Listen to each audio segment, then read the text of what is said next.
To write an assembly language module, it's best to start with a skeleton so you won't forget anything. I've got a couple of them I want to show you. They do the same things, either one will work, so you can just pick the one you like. The first thing that you'll notice is that the layout divides the code into segments. Some object file formats don't use segments, so the assembler just throws it away for them. It works in either case. The first segment is the data segment.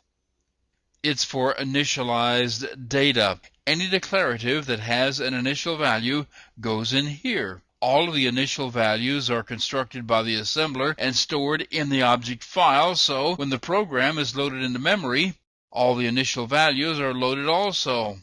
The other segment for data is called the BSS segment. BSS stands for block started by symbol. The only thing stored in the object file is the size of the segment. The loader that puts the program in memory creates a space in memory for it when it loads it. Any references to variable names that are in this segment are references to offsets within the segment that appears on loading. Next comes the text segment. This is the segment that holds the executable instructions. It starts with a global symbol.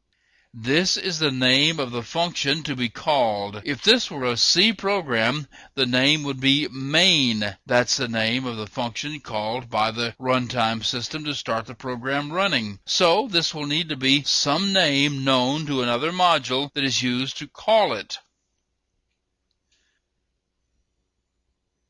The first instruction here is called enter.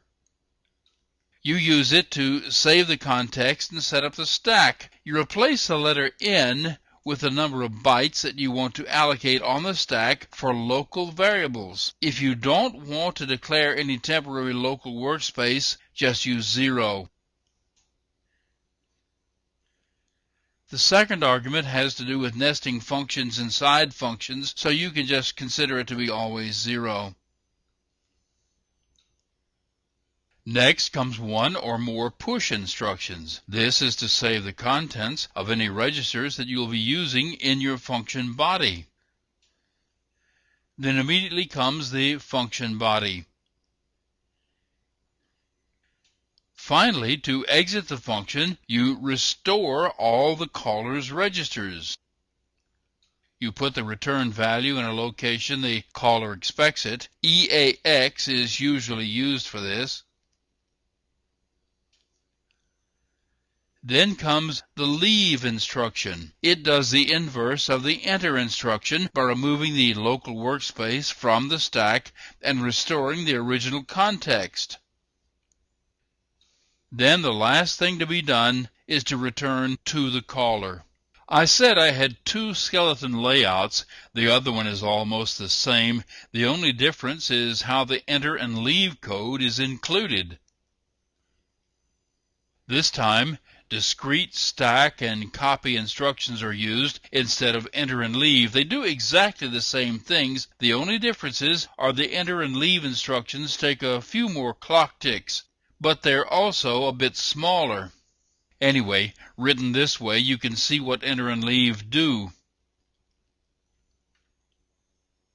First, the previous caller's value in the EPB register is saved on the stack. Then the ESP register is copied into the EPB register. The subtraction of N is the number of bytes you're going to be using for your local variables. I'll have more about this a little later. Then you include whatever push instructions you need to use to save whatever registers you're going to work with, and you're into your function. To end the function, you simply undo what you've done. The first job is to pop all the saved registers. Then you store the return value in the EAX register. In this skeleton, the return value is 0. Then it's a matter of restoring the ESP and EBP registers to their original values. The final thing you do is return to the calling routine.